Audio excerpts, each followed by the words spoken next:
Merci de choisir Télé 50 et surtout ce magazine, ça fait débat. Nous sommes en direct. Coalition FCC Cash. Y a-t-il encore le temps de la sauver? La question caresse nos esprits. Ce magazine va être rediffusé tout ce week-end. Nous nous inscrivons dans ce timing avec 3 invités. Le 4e ne fait pas signe de vie, Laurent Onyemba, pour Ensemble pour la République. Apparemment, ces raisons, nous les ignorons. A-t-il renoncé ou va nous rejoindre en dernière minute ou avant justement de boucler le tour, le premier tour de table? Nous nous interrogeons aussi à haute voix. Une chose est vraie, notre plateau était complet. 4 personnes sélectionnées pour ce débat. Oscar Moubiayi, analyste politique indépendant, c'est un juriste. Il ne représente pas son barreau de Liège ici, plutôt son barreau de Lille en France, mais il vient en tant que Congolais, en tant qu'analyste indépendant. C'est lui qui est à mon extrême gauche. Il est suivi de Jean-Claude Tshilumbayi, cadre de l'UDPS. C'est un juriste, également politologue. Et puis, Mfumoto Tobasanga, bon retour. Vous avez été dans le Sankourou. Et vous revenez pour la chose publique. Lui, c'est le FCC, Ensemble pour la République. Laurent Onyemba brille par cette absence. Peut-être qu'il va être là dans quelques minutes. On ouvre le débat. On commence par Fumuto Tobasanga. Est-ce qu'il y a encore le temps de sauver la coalition FCC Cash? Oui et non. Non, si nous ne savons pas ce que nous voulons. S'il y a dissolution de la coalition, on va où? À la cohabitation, ça signifie que tous les gouvernements et FCC et consorts. Si nous pouvons imaginer une pareille histoire, mais quel est le fondement constitutionnel ou juridique d'une telle aventure? Parce que une grande action politique ou événement politique, un grand événement politique comme une cohabitation, ça veut dire le cash qui a gagné l'élection présidentielle reste avec l'institution président. Nous qui sommes majorité et coalition, je voudrais préciser que la coalition FCC Cash est une violation de la Constitution au terme de l'article 87 de la Constitution. Donc j'allais dire 77 de la Constitution. Ça signifie quoi? La Constitution dispose que le président de la République nomme le Premier ministre au sein de la majorité au Parlement. Si celle-ci n'est pas, il confie une mission d'information pour identifier la coalition. Le président de la République a identifié le Premier ministre Ilunga Ilukamba, l'oiseau rare qu'il cherchait, qu'il avait présenté devant les ambassadeurs dans la coalition FCC au Parlement. Et que nous avons plutôt une coalition au gouvernement. Mais si nous disons qu'il n'y a plus de chance de continuer avec la coalition FCC Cash, nous pouvons aller dans une cohabitation. Alors que pour cet effet, il n'y a pas une disposition de la Constitution qui en dispose les choses clairement. Si nous disons ensuite que le président va s'adresser à la nation, qu'il va dissoudre, par exemple, comme j'entends déjà le dire, l'Assemblée nationale, mais la Constitution le dit très clairement, en cas de crise persistante entre le gouvernement et l'Assemblée nationale, le président peut dissoudre l'Assemblée nationale, va avoir consulté les 2 présidents des 2 chambres et débattre de cette question en Conseil des ministres. Est-ce que le président de la République a ce pouvoir de le faire? Et s'il le faisait, nous allons où? Vers les élections législatives nationales anticipées. Avons-nous le moyen de le faire immédiatement? Avons-nous la volonté de déranger les mandats en cours? Alors que dans les 2 ans ici, bien sûr, il y a eu la gratuité de l'enseignement, mais dans le fond, le peuple ne s'est pas encore retrouvé. Les sautes de motos qui étaient pour 100 jours, aujourd'hui, on ne connaît plus à Kingassan à quel jour. Est-ce que vous n'êtes pas dans une sorte de digression? Vous vous plaignez alors que vous êtes partie prenante aux institutions. Vous êtes même majoritaire. Alors, vous le dites à qui? parce que vous êtes dedans. Merci. Alors dites-nous, je voudrais qu'on revienne au sujet. Mais je suis dans le sujet. Vous dites oui, on peut sauver la coalition, oui. Oui et non. Maintenant, je suis... Il n'est pas temps de sauver la coalition. Je dis... Quelles sont les conséquences directes et indirectes si il est tard pour sauver la coalition? Les conséquences directes ou indirectes, c'est qu'on dit aujourd'hui que le président de la République peut demander la démission du Premier ministre. Mais non, la Constitution dit que les fonctions du Premier ministre prennent fait par dessein, démission ou lorsqu'il est renversé par motion de défiance au Parlement. Donc, toutes ces possibilités n'étaient pas au rendez-vous. Je ne pense pas que nous allons gagner lorsque nous pouvons quitter la coalition. Il n'est jamais tard pour mieux faire. Alors, donc, il y a possibilité de réconsolider le dialogue, le rapprochement de vie, et il y a possibilité, si pas de réparer, mais de faire des compensations politiques et de soutenir cette coalition et finir à sauver le peuple par l'homme qu'il faut, à la place qu'il faut. Alors, vous n'êtes pas en train de retomber dans ce que la FDC a, débattu le Kwebo, proposé un dialogue au niveau national, et aujourd'hui, vous êtes en train d'en parler. Et comment ça sera possible, justement, sauver cette coalition lorsqu'on regarde le spectacle qui est celui offert par la classe politique, l'institution président de la République, traité comme il est traité par les animateurs d'autres institutions, M. Chilumbaï. Je pouvais terminer la question. C'était ma question. Alors, oui. Non, il faut pas qu'on puisse, il faut qu'ensemble nous puissions nous mettre d'accord sur quel est le concept que nous avons du mot président. Est-ce un monarque? Est-ce un roi? L'article 28 de la Constitution dispose que tout Congolais est capable de se soumettre à tout ordre manifestement illégal. Et que si le président de la République prenait une décision, c'est-à-dire une ordonnance, qui énerve la Constitution ou une loi de la République, lorsqu'on se soumet, on ne sait pas jouer de la fonction du chef de l'État. Lorsque tout Congolais, reconnu dans l'article 64 de la Constitution, constate que telle décision, tel acte réglementaire n'a pas respecté la Constitution et que quelqu'un dit non, il ne sait pas jouer de la fonction du chef de l'État. Il faut qu'on comprenne que les garants du bon fonctionnement des institutions signifie qu'il ne peut pas jouer le rôle des autres, mais qu'il doit aider à toutes les autres institutions de bien fonctionner. Nous émettons en direct, cette émission sera rediffusée. L'adresse du chef de l'État n'est pas encore tombée, du moins pour ce vendredi après-midi. Quels sont, en fait, vous répondez à la question, est-ce qu'il y a encore le temps de sauver cette coalition, non, votre coalition? Avant la réponse, je voudrais bien corriger quelque chose chez mon frère Fumuntoto. Il revient souvent sur ça. J'ai déjà eu l'occasion de lui dire ou de lui donner le sens du contenu de la disposition qu'il venait d'évoquer tantôt, l'article 28 de la Constitution de la République, qui parle d'un ordre mal donné. Et je vous rappelle, il faut le retenir pour toujours, une ordonnance du chef de l'État n'est pas un ordre. C'est différent de l'ordre dont on parle dans l'article 28. Une ordonnance du chef de l'État, parce qu'il faut partir au fondement, sa nature juridique, je reviens peut-être pour la dernière fois, c'est un acte administratif. Et que pour les actes administratifs, la sanction prévu par la loi fondamentale, la Constitution de la République, ne pas de désobéir.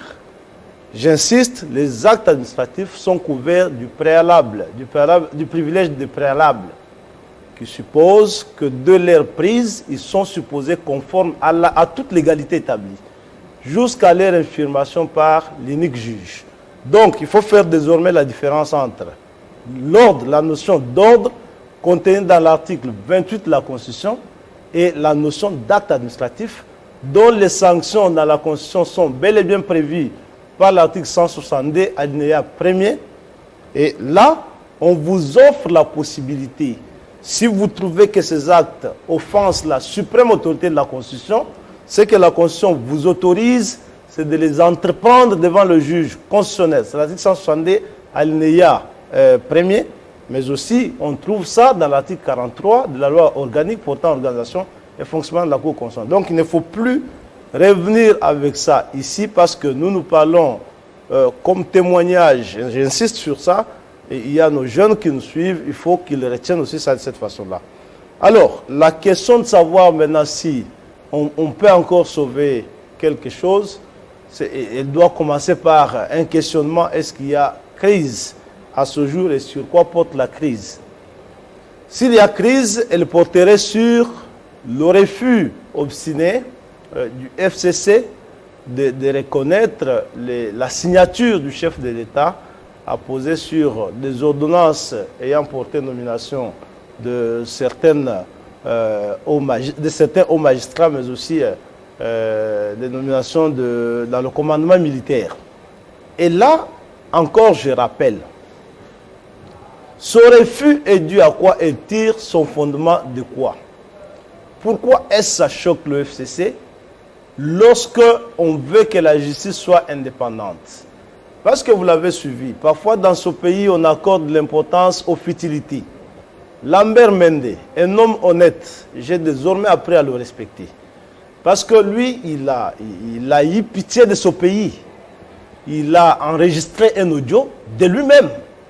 Il l'a fuité pour dénoncer le fait que l'ancien président de la République l'a convoqué à Kingakati pour le menacer en quelque sorte et dire pourquoi tes collaborateurs sont allés attaquer les juges de la Cour constitutionnelle en prise à partie, alors que ces juges, c'est nos juges du FCC. Ils sont là pour nous. Et vous pensez que c'est sérieux que ça sorte de hauts responsables, et pas n'importe qui? J'estime que Lambert Mende reste le porte-voix du FCC. Et ça, effectivement, c'est l'amour de la patrie qui a poussé Mende à sortir à la place publique pour dire « on m'a menacé parce que mes collaborateurs sont allés attaquer les juges du FCC ». La Cour constitutionnelle, jusqu'au jour où Lambert Mende parlait, c'était la Cour du FCC. Ça, c'est Lambert Mende qui l'a dit. 5 jours ou 6 jours après, M. Mende, interviewé par des journalistes, peut-être vous aussi, il assumait son audio. Il n'a pas dit c'était une erreur. Il n'a pas dit c'était une infiltration quelconque. Lambert Mende a assumé son audio. Il n'a pas dit qu'on avait imité sa voix. Il a dit c'est mon audio. Il l'a assumé. Et je crois que nos ancêtres le voient. Il est désormais pardonnable, Mende.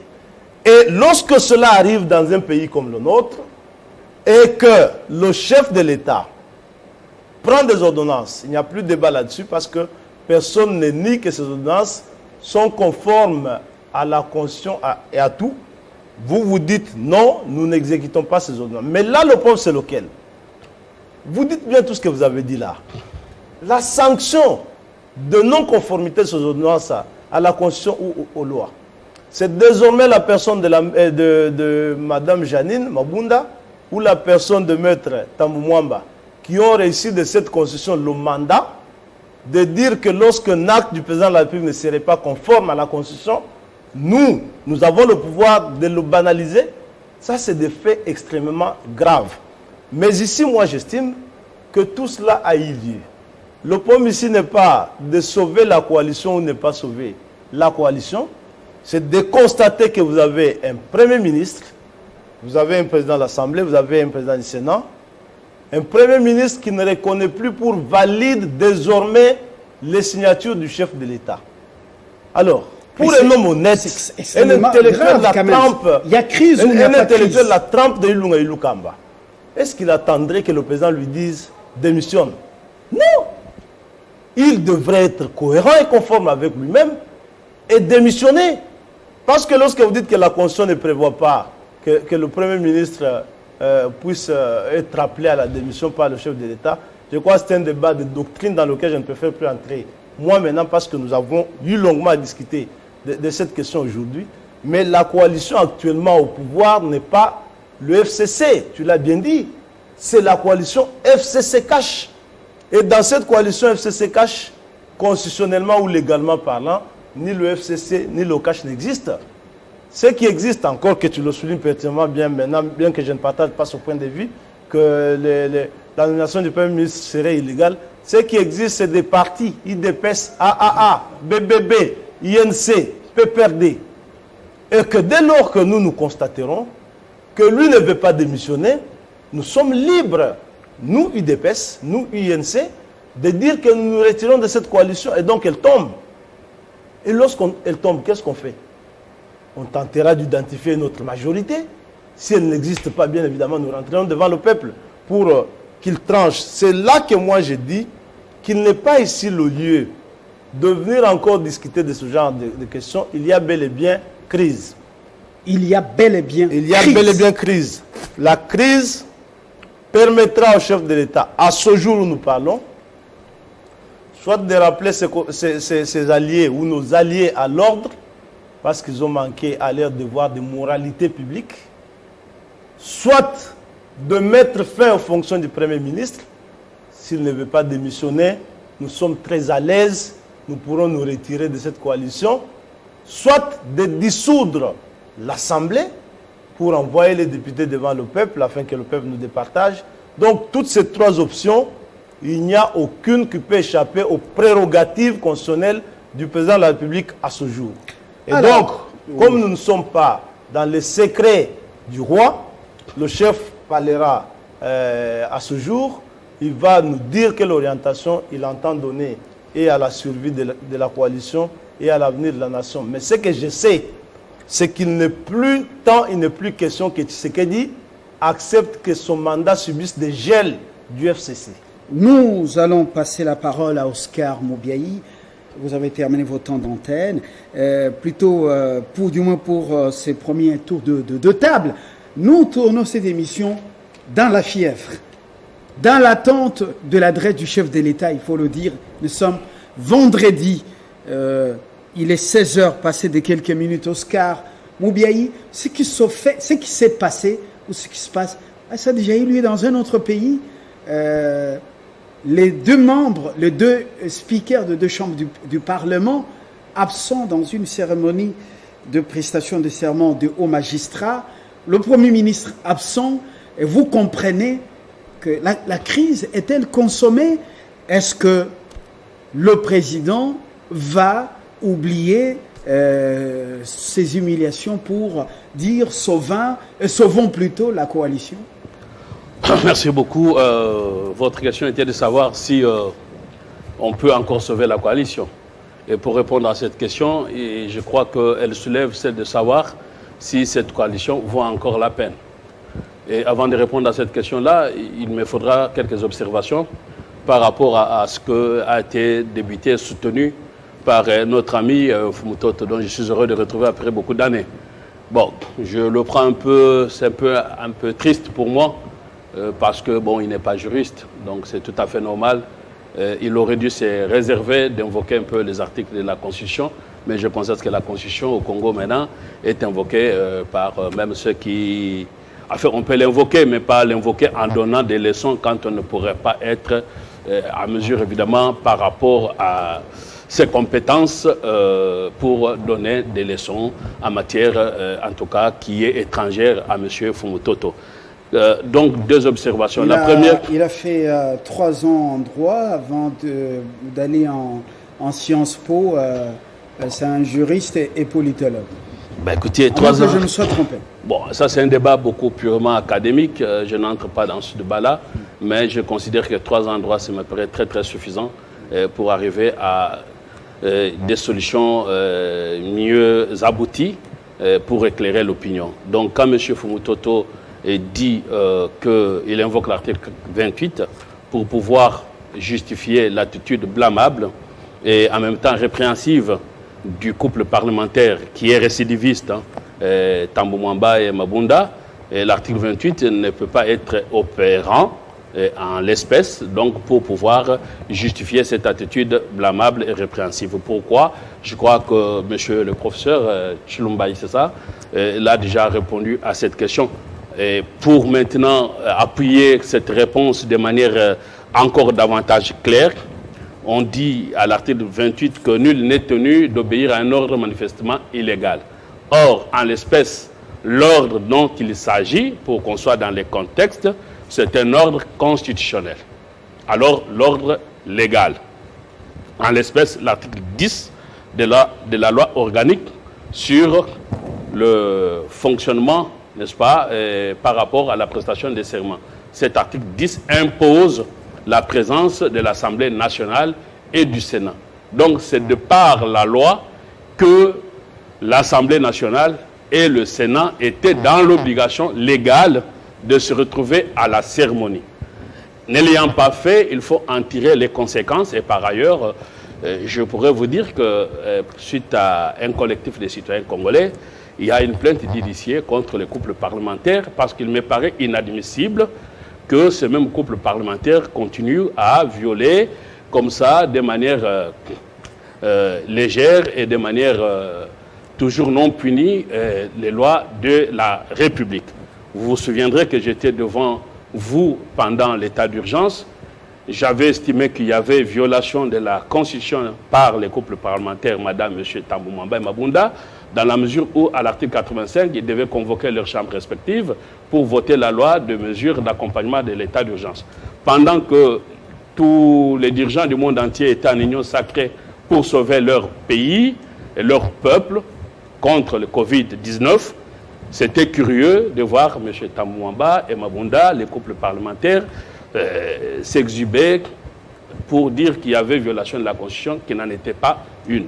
Aujourd'hui, il est récidive, et c'est ce que je considère que là, il y a cette attitude et ce comportement est répréhensif et appelle qu'il y ait, ce que j'ai déjà pu faire, qu'il y ait une plainte contre eux pour abstention coupable et acte de rébellion. Donc, quand M. Fumutoto dit que l'article 28 justifierait ou légitimerait cette attitude du couple parlementaire, blâmable et répréhensive, je pense que là, il est à côté vraiment de toutes les dispositions constitutionnelles dans leur esprit et dans leurs lettres. Alors, vous réagissiez justement à la déclaration des Fumutoto. Nous revenons à la thématique là.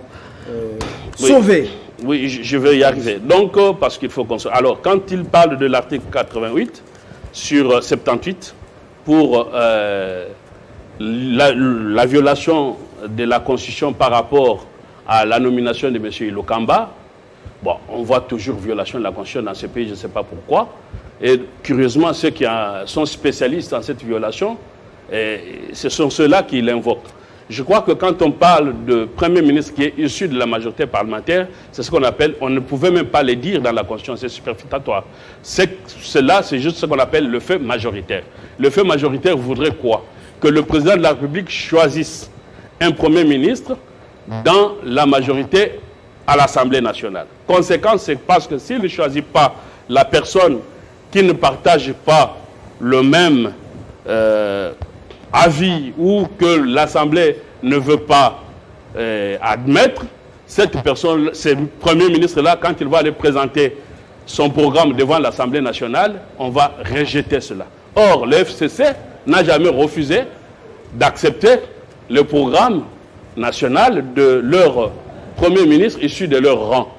Et donc, il n'y a pas de violation de la Constitution à partir du moment que le président de la République est libre, n'est-ce pas, de pouvoir nommer un Premier ministre, ce sont ses prérogatives, et quitte à ce que l'Assemblée nationale refuse son choix par rapport à ce qu'on appelle l'effet majorité. Voilà les gens qui ont le pouvoir leur donné par nos citoyens, donc leurs élus, mais qui n'annulent pas, mais qui l'invoquent, parce qu'ils auraient dû refuser, mais qui l'invoquent juste pour des dilatoires inutiles. Voilà un peu, on a écarté un peu les deux éléments-là. Et enfin, par rapport à ce que monsieur le professeur a dit, je suis totalement d'accord avec lui, simplement par rapport à l'article 162, l'acte administratif qui est l'ordonnance ne peut pas relever de la compétence de la Cour constitutionnelle, mais simplement du Conseil d'État à la limite, et surtout aussi parce qu'il y a une requête dont on a parlé, et par le sénateur en interprétation, Donc cet acte étant individuel, je crois que les amis de FCC, par absence peut-être de consultation, sont en train de faire une fausse route, une voie sans issue. Donc, ça c'est sur le plan juridique. Enfin, vous avez consommé votre temps seulement à réagir à ce que Fumutoto a dit. Vous allez reprendre peut-être une minute que je prends pour répondre maintenant à la question que vous avez posée. Pourtant, celle-là est capitale. C'est celle qui est capitale, mais des choses qui se conçoivent clairement s'annoncent aussi clairement, et donc aisément. Donc moi, à mon point de vue, j'estime que cette coalition n'a pas d'intérêt, n'a plus lieu d'être quand on est face aux gens de mauvaise foi et surtout hors la loi. Donc, le président de la République ne peut pas continuellement à pouvoir compter sur eux quand chaque fois ils vont exposer la nation à la honte. Ce n'est pas seulement le président de la République qui a été exposé, c'est la nation entière, parce que vous me demandiez si pareille attitude peut se présenter sous d'autres cieux. On est d'abord député de la nation et non pas de sa famille politique. On est Premier ministre pour la nation et non... Donc, voilà un peu ce que je pouvais vous dire. Il n'y a pas lieu de sauver, c'est une coalition de la honte. Le FCC a donc, on peut sauver, oui, tout comme non, la coalition FCC Cash. Le FCC a fait une déclaration dans laquelle il ne reconnaît pas ces 3 juges qui ont prêté serment, donc le mercredi, si je ne me trompe pas, devant le chef de l'État. Alors, dites-nous concrètement la requête déposée auprès de la Haute Cour par le FCC et par un groupe de sénateurs également du FCC. Ces requêtes seront-elles examinées par la même Cour ou ce sera une autre Cour constitutionnelle? Merci beaucoup. Mais je fais quand même le tour de la table. Oui. Je voudrais préciser au professeur, si nous sommes sincèrement moraux, on ne peut pas dire que le juge qui est nommé pour le quota du chef de l'État n'est pas pour le compte du chef de l'État. S'il vous plaît. On reconnaît sur le nombre de juges ceux qui doivent être nommés par leur père, ceux qui doivent être nommés par l'Assemblée nationale et ceux qui sont pour le quota du chef de l'État. Et le juge qui est nommé par le chef de l'État, est-il le juge du chef de l'État? Le chef de l'État peut-il nommer pour son compte, selon la loi, un juge qui n'est pas de son obédience? S'il vous plaît. De deux. Mais vous ne pouvez pas m'opposer l'argument de Lambert Mende que vous avez qualifié hier de tous les noms d'oiseaux et que vous sanctifiez aujourd'hui et que même vous pardonnez au nom du peuple congolais comme si vous étiez l'ancêtre de tous les Congolais et le porte-parole de tous les Congolais. C'est de la flatterie inutile. Troisième élément, mais je suis très étonné. Vous avez dit que vous êtes politologue. La loi et le pouvoir réglementaire, c'est deux choses. Un ordre, c'est quoi? Lorsque le président de la République demande au Premier ministre d'aller organiser une cérémonie, ce n'est pas un ordre. Ce n'est pas un ordre. Lorsque le président de la République demande aux 2 présidents des 2 chambres d'organiser la cérémonie, ce n'est pas un ordre. De quoi vous parlez? Vous avez dit le phénomène du préalable. Non. Il faut faire la différence entre les principes généraux des droits administratifs. Le président, une précision détail. Avait-il formulé la même demande auprès du Premier ministre, auprès du ministre ayant en charge les relations gouvernement-parlement, et en même temps, la même demande a été formulée auprès de 2 speakers de 2 chambres. Apparemment, c'est une nouvelle information que vous donnez aux Non, mais je pose la question. Oui. Si on reproche Ilunga de n'avoir pas obtempéré, de n'avoir pas obtempéré à quoi?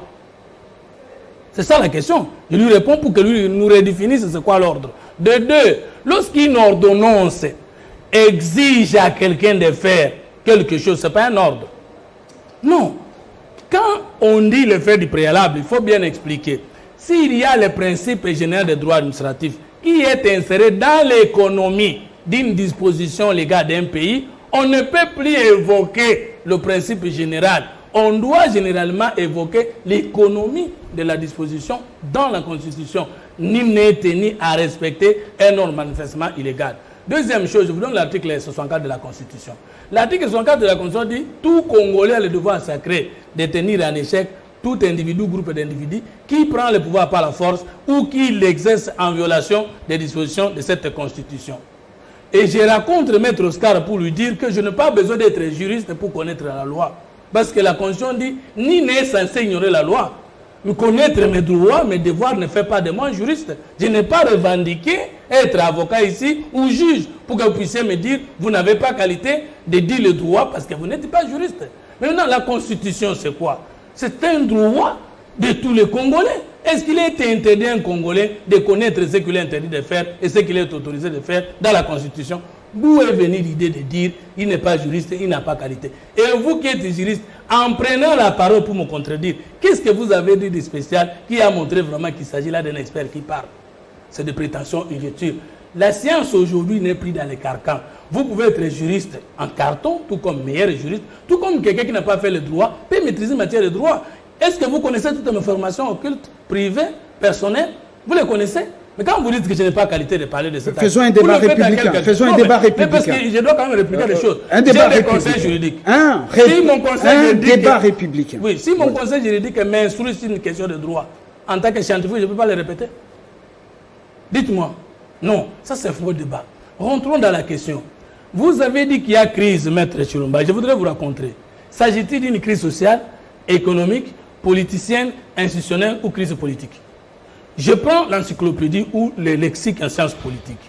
Et crise politique, rupture dans le fonctionnement des institutions qui ne permet plus à des institutions de fonctionner. Maintenant, si vous dites qu'il y a une crise politique, c'est entre qui et qui? C'est entre quelle disposition de la loi et quel autre qui est énervé et qui fait crise entre le président de la République et les deux présidents des deux chambres. Vous dites que le président de la République est libre de tout, non? Tout en acceptant que le président de la République est le garant du bon fonctionnement de toutes les institutions de la République. Je vous rappelle l'article 74 de la Constitution qui dispose que le chef de l'État prête serment pour observer et défendre la Constitution. Observer, ça veut dire lui-même ne peut pas aller au-delà de ce que la Constitution lui donne comme pouvoir et défendre ce qu'il ne peut pas tolérer que quelqu'un d'autre puisse le faire. Maintenant que vous venez d'affirmer qu'il y a crise, il s'agit d'une crise, d'après vous, entre d'une part le président de la République et de l'autre part les deux présidents des deux chambres. Est-ce qu'il s'agit là de la crise qui conduit le président de la République à dissoudre le Parlement? Vous avez ramassé ça avec quelle disposition de la Constitution? Vous qui êtes juriste. Vous avez oublié ma question? Je reviens, j'ai terminé le tour de la table. Oui, parce qu'ils sont à deux, ils sont la main, ils ont un mettre en principe. Non, ne les mettez pas dans le même panier. Parce que mais le maître Oscar l'a rallié du début jusqu'à la fin, il n'a pas nuancé ses positions. Vous les mettez tous dans le même panier. Alors, par rapport à leur point de vue. Tout en évoluant. Ma question. Ouais. Ok. Maintenant, vous avez dit, je termine avec ce que vous permettez, parce qu'ils ont quand même dit beaucoup de choses. Vous avez dit que le président de la République est libre. Il est libre d'agir dans son pouvoir selon la Constitution ou bien il est libre d'aller au-delà de la Constitution. Moi, je n'ai pas dit que la nomination d'Ilunga Ilukamba a été un acte illégal. Je ne l'ai pas dit. Au contraire, je disais ceci, article 78 de la Constitution. Le président de la République nomme le Premier ministre au sein de la majorité ou de la coalition au Parlement. La coalition au Parlement est essentiellement FCC. Et que partant de cette expérience que je viens d'évoquer, vous n'avez pas qualité de dissoudre la coalition. Mais vous pouvez sortir de la coalition gouvernementale FCC cash. Parce que la coalition parlementaire est seulement FCC. C'est clair. Quand vous allez parler et prendre la parole comme juriste, racontez-moi là, pour que ceux qui nous suivent découvrent que moi je ne comprends pas la Constitution. C'est vous en tant que juriste qui la comprenez. J'ai dit que la coalition parlementaire est seulement FCC, d'où le Premier ministre est venu légalement.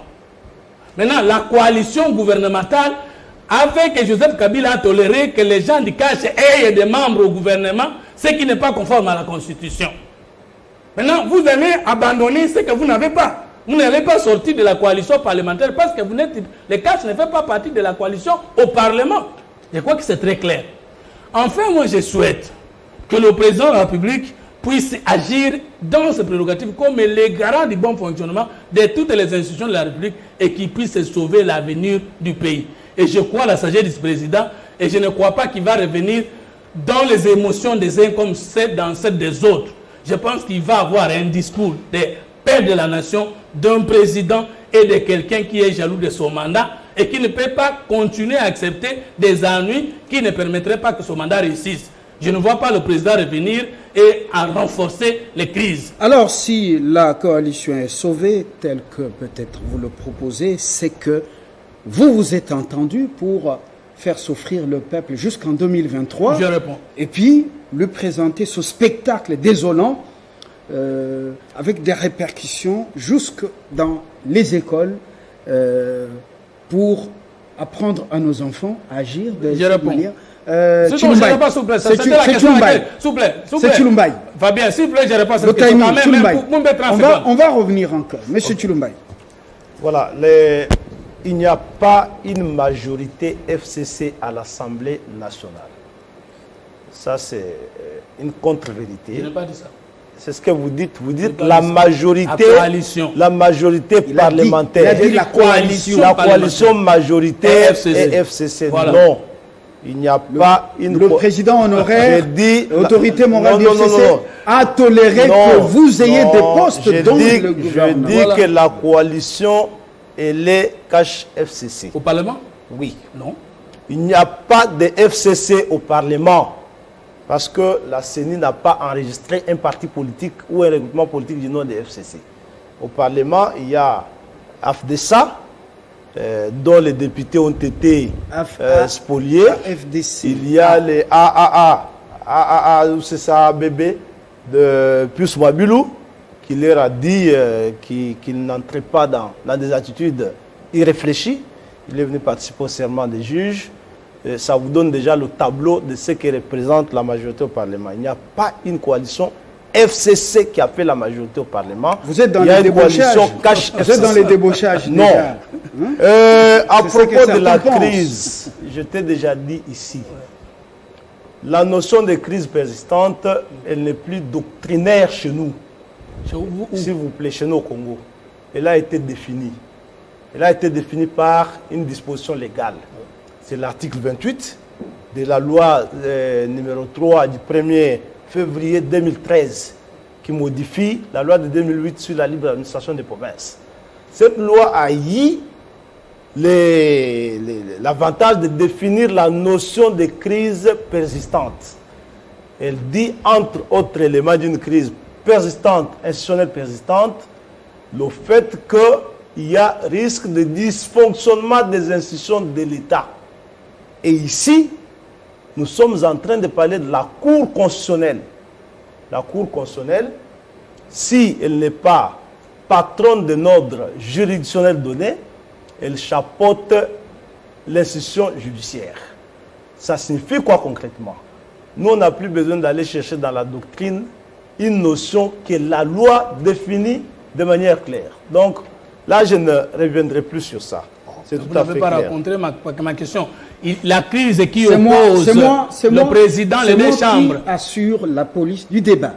Et si vous devenez mon là, je réponds simultanément. Monsieur Chilumbaï, oui, allez-y rapidement. Simultanément, l'acte administratif peut-il faire l'objet de recours devant le juge constitutionnel?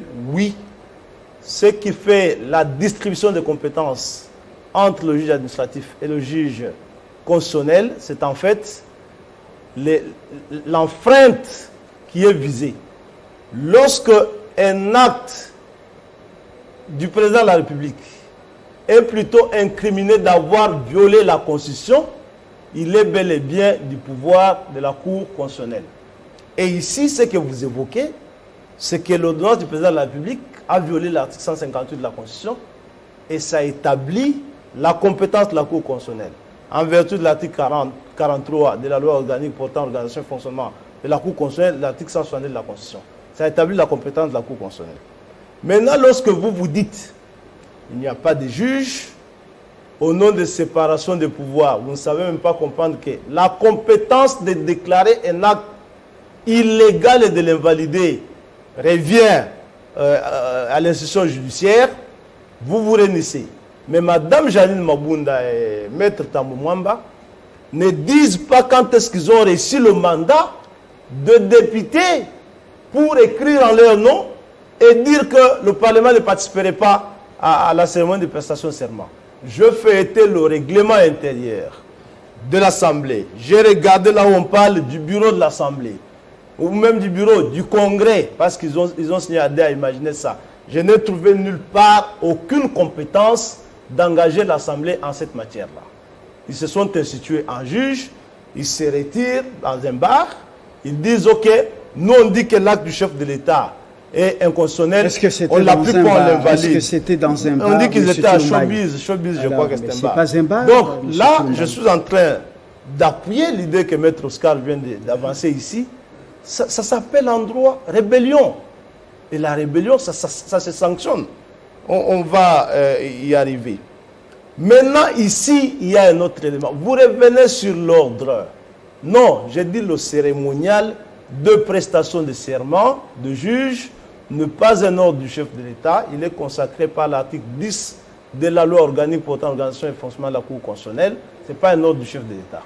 Cet article prévoit comment ce cérémonial se déroule et le chef de l'État a informé toutes les parties prenantes qu'il avait pris des ordonnances Oscar. et que les juges devraient prêter serment. Oscar. La reconnaissance, je peux citer, on refuse de reconnaître les actes que poseraient les 3 juges. Non, les juges constitutionnels, à quelle occasion ils poseraient des actes individuels? Monsieur Ilou Kamba et ses deux parrains, Mabunda et Tamumwamba, disent tout simplement qu'ils ne reconnaissent plus l'institution judiciaire dans ce pays. C'est ça le message. Ils se sont réunis, ils ont fait un communiqué, ils disent « Nous ne reconnaissons plus l'institution judiciaire dans ce pays ». Mais vous allez vouloir être Premier ministre et travailler avec un chef de l'État dont vous ne reconnaissez pas les signatures, en même temps travailler avec l'institution judiciaire que vous ne reconnaissez plus exister. Monsieur Moubiaï, nous allons évoluer. Apparemment, ça, c'est le vrai problème qu'on ne dit pas aux téléspectateurs, aux Congolais. La nomination, la prestation des serments de ces 3 juges, même si au sein de la Cour constitutionnelle, il y a encore le juge Mavungu, le juge, comment on l'appelle encore, Nkulu Kilombo, et tant d'autres qui seraient proches du FCC, eh bien, tu sais qu'il semble verrouiller certaines cartes. Nous faisons une lecture apprivoisée des événements. Est-ce que c'est votre lecture? Non, pas totalement, pas du tout, en aucun moment. Je ne ferai pareille lecture. Alors, M. Fumutoto peut être sur ses apaisements. Moi, vous m'avez invité comme professionnel du droit, en étant indépendant. Et M. Fumutoto peut être apaisé. Je suis plus ami de la vérité que de mon ami. Donc, quand le prof dit des bonnes choses, je ne peux qu'applaudir et accepter. Et de même manière que quand vous avez dit que Lambert Mende, on ne peut pas tout de suite le blanchir, je partage votre avis parce qu'il me semble trop tôt que l'on puisse considérer qu'il soit honnête, M. Lambert Mende, en même temps qu'il soit devenu tout de suite saint. Donc je crois qu'il est encore trop tôt pour qu'on arrive à cela. Il a encore le temps d'apporter suffisamment de preuves. Nul n'est censé rester indéfiniment dans la bêtise. On peut changer, on peut se convertir. Il est dans le bon chemin de conversion, mais il faut qu'on lui accorde encore le temps pour qu'il soit en tout cas totalement converti. Alors, pour revenir à votre pertinente question, pour dire que le juge constitutionnel, parce que c'est la lecture de Fumutoto qui est une lecture très malheureuse, je comprends maintenant pourquoi qu'on a eu une cour constitutionnelle qui était plus une cour du roi qu'une cour constitutionnelle tout au long de votre exercice du mandat pendant 18 ans. Ce n'est pas parce qu'on est issu de telle tendance ou telle autre qu'on devient juge d'une tendance. Les juges n'ont pas de tendance, monsieur. Tout simplement, même votre propre enfant que vous avez mis au monde, quand il peut déjà un mineur vous contredire, et quand il devient 18 ans, il est majeur, il est indépendant, il prend sa liberté. C'est ce qu'on appelle chez les juges le devoir d'ingratitude. Voilà, donc quand nous venons ici, nous ne pouvons pas venir parler sur l'émotionnel. Non, nous parlons parce que nous n'inventons pas la roue.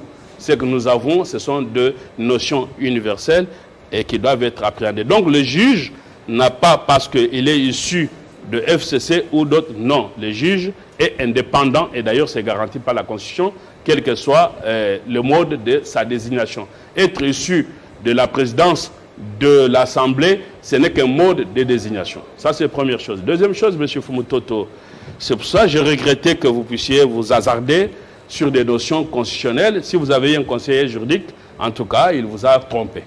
Voilà, on aurait bien voulu discuter avec lui, ou encore mieux discuter avec votre constitutionnaliste des FCC. Parce qu'il vous trompe souvent et régulièrement, depuis que vous êtes au mandat. On peut le démontrer. Alors, la coalition n'est pas un terme politique qui sort de votre bouche. Non, il est un terme constitutionnel. À moins que vous puissiez parler des coalitions que vous faites vous-même dans les bars ou comme le professeur l'a dit.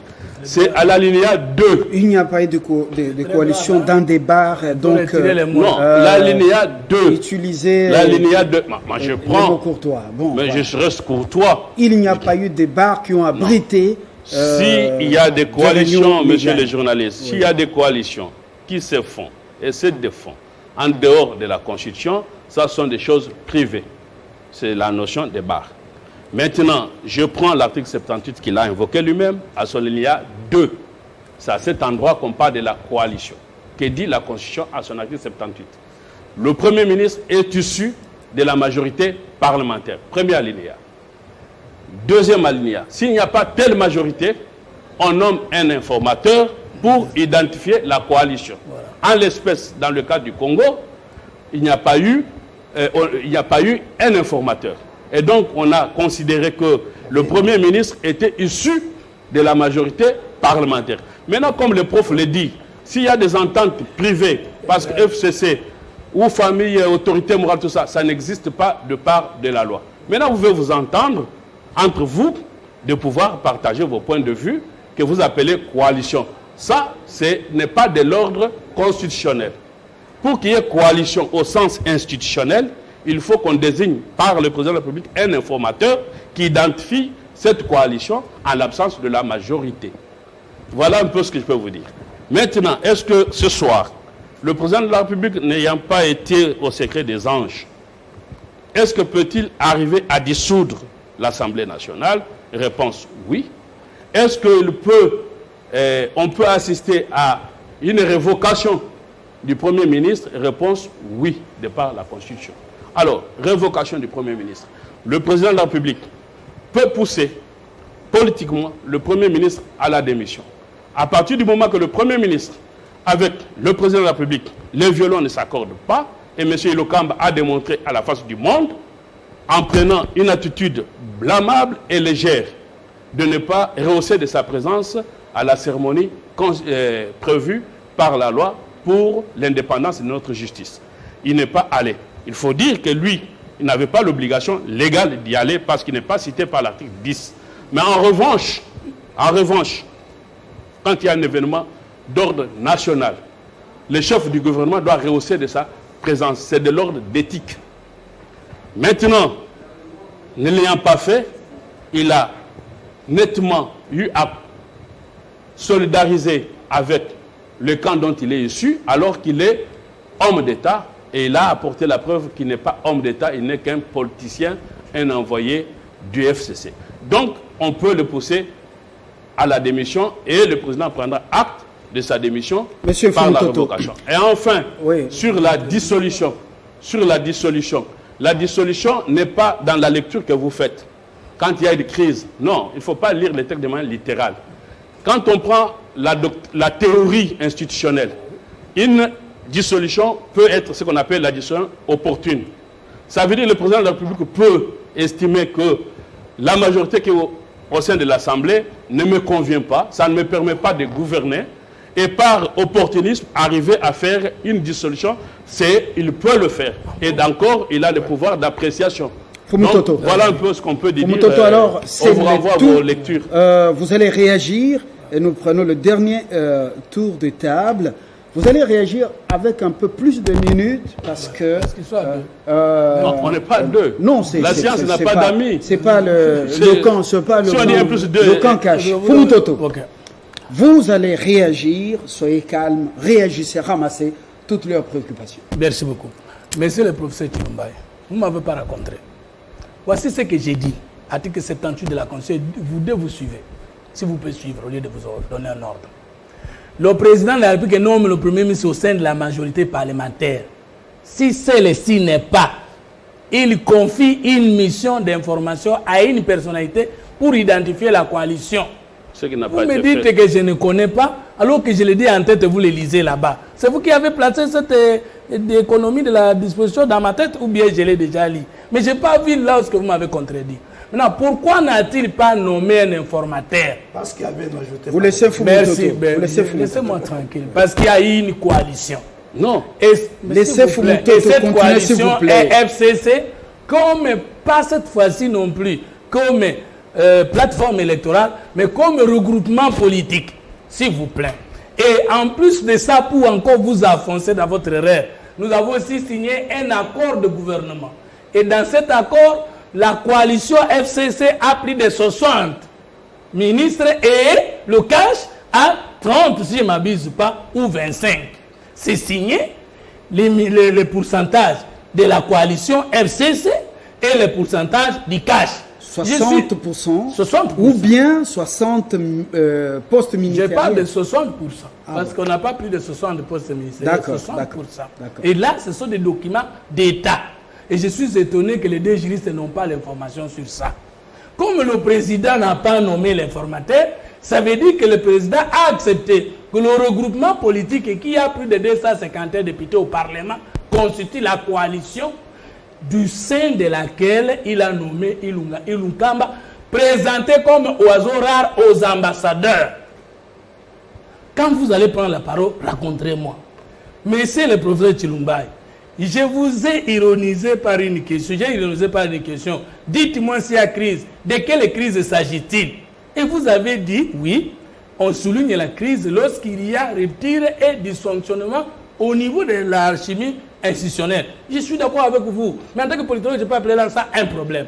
Mais si je considère que c'est une crise, est-ce qu'il s'agit là d'une crise entre l'institution Parlement et l'institution gouvernement?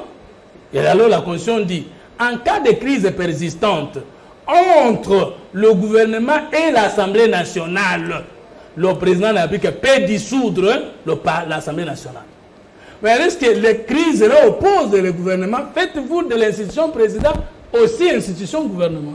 Mais je sais que la Constitution ne parle pas de l'institution président comme membre du gouvernement. Bien sûr, je sais que l'exécutif est bicéphale. Mais dans le sens strict de la Constitution, ce n'est pas ça. Vous voulez tricher intellectuellement en disant que le conflit qui oppose, s'il existe, parce que je ne sais pas qu'il y a un conflit qui oppose les deux présidents des deux chambres et le chef de l'État. Il y a seulement le FCC comme formation politique qui a décidé de ne pas participer à cette cérémonie. Et que ce n'est pas une occasion pour mettre fin à la coalition. Selon nous et selon moi ici, vous avez mal défini la crise.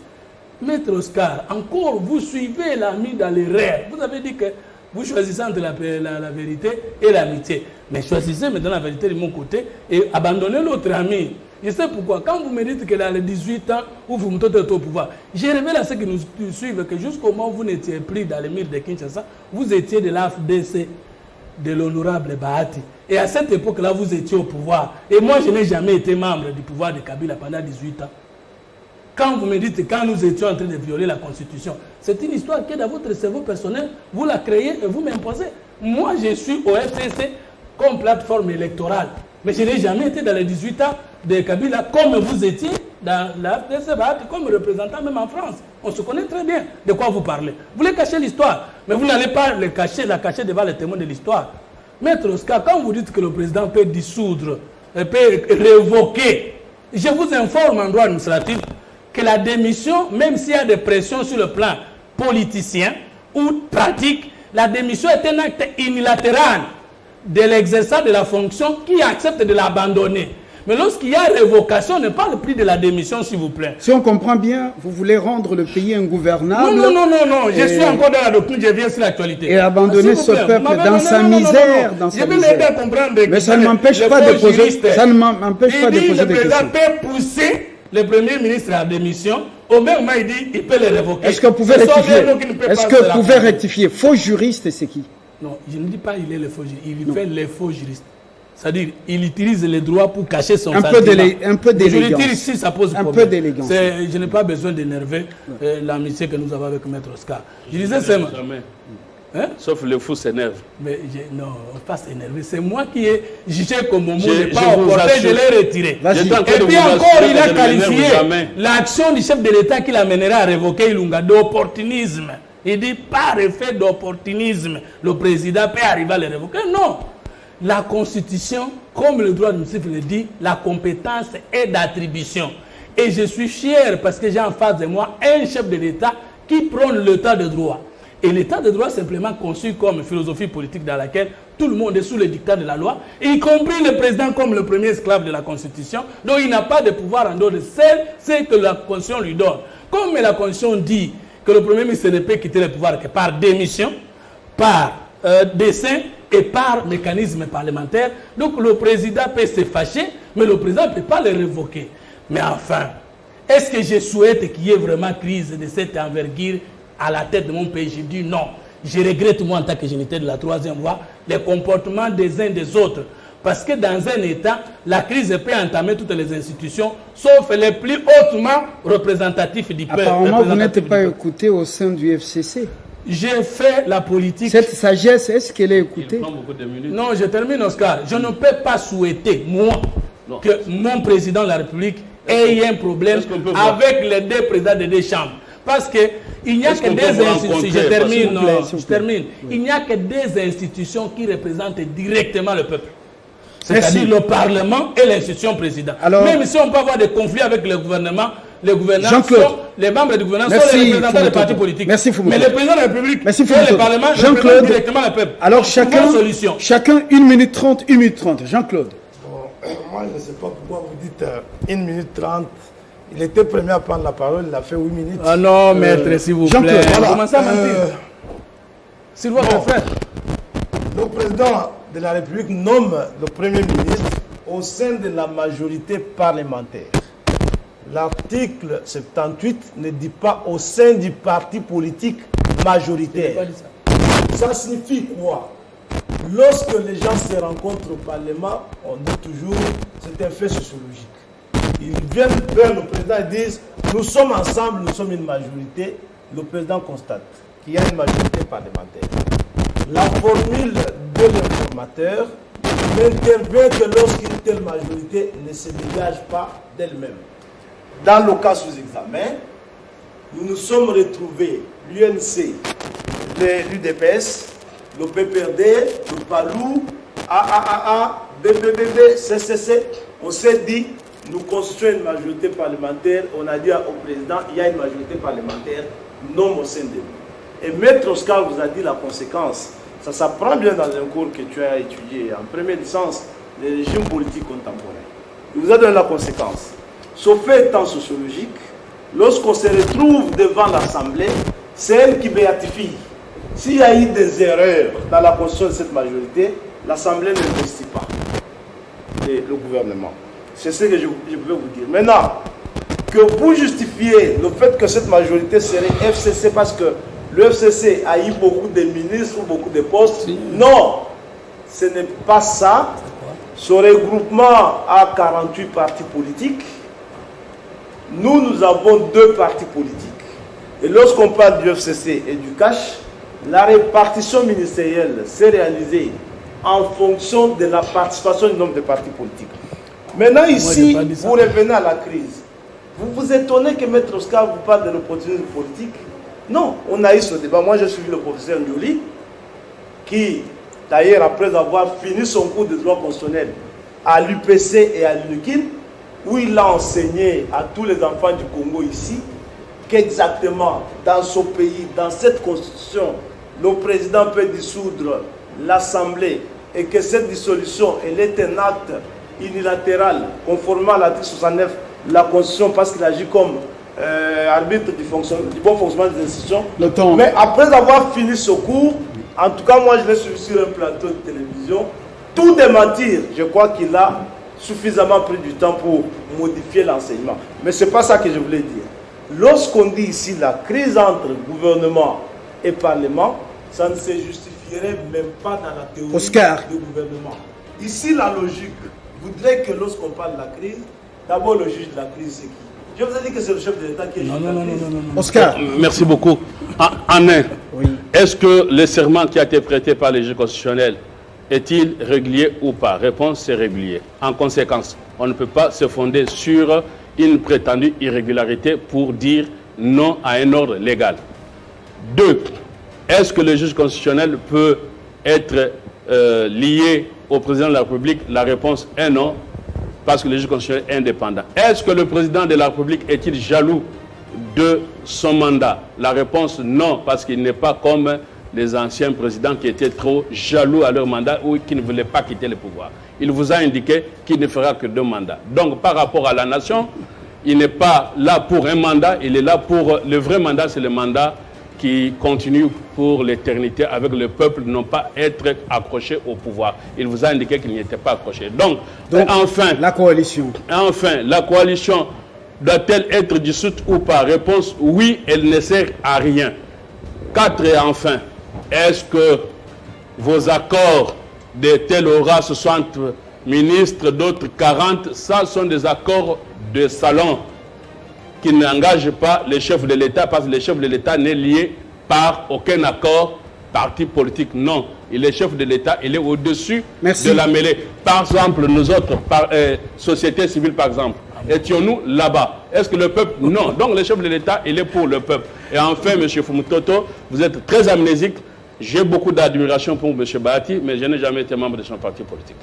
Fumutoto, vous souhaitez que cette coalition continue dans cette hypocrisie, et cette coalition laisse le peuple trimer comme il est en train de trimer. Je profite de l'occasion, si vous voulez, pour vous, je voudrais seulement dire à tous ceux qui me connaissent, qui me soutiennent, que j'ai été arrêté sans cause et libéré sans condition au Sancour, et que je n'étais ni près, ni de près, ni de loin à côté de ce qui peut constituer une infraction.